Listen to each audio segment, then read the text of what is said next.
एना पर चाकू से वार करते। एना भी दर्द के मारे चिल्ला रही थी। खिलौनों ने एना को बुरी तरह से घायल कर दिया था। फिर भी एना भागते हुए एक ऐसे कमरे में आ जाती है जहाँ पर ढेर सारे खिलौने थे। यहाँ एना बुरी तरह से फंस चुकी थी।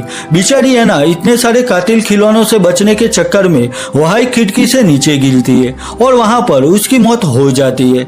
दूसरी ओर मैगी को भी गैब्रियल की वाइफ एलिसन दिखाई देती है। एलिसन लॉरी सुनाकर एक खिलौने को सुनाने की कोशिश कर रही थी। यह देखकर मैगी चौंक जाती है क्योंकि वो खिलौना भी एलिसन की ओर ही देख रहा था। मैगी को वहां फ्लोर पर खून के धब्बे दिखाई देते और उन निशान को फॉलो करते हुए मैगी उसी कमरे तक पहुंच जाती है जहां कुछ देर पहले स्टीव और जूडी आए थे।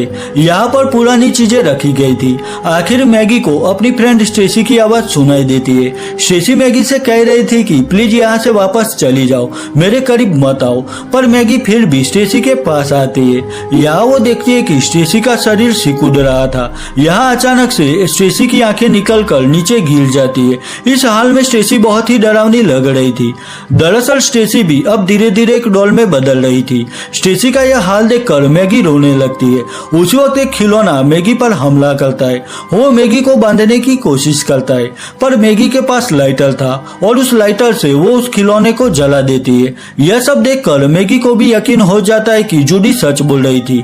इस हवेली में सच में कातिल खिलौने हैं। इस कमरे में और भी खिलौने थे जो मैगी पर हमला करना चाहते थे, पर मैगी सभी खिलौनों पर हमला करती है। वो अपने बेल्ट से वार करके उन सभी खिलौनों को तोड़ने लगती है। मैगी अकेले ही उन सभी शैतानी खिलौनों को टक्कर दे रही थी। उसने वहां पर कई सारे खिलौने तोड़ दिए थे, पर फिर भी वहां और भी खिलौने थे।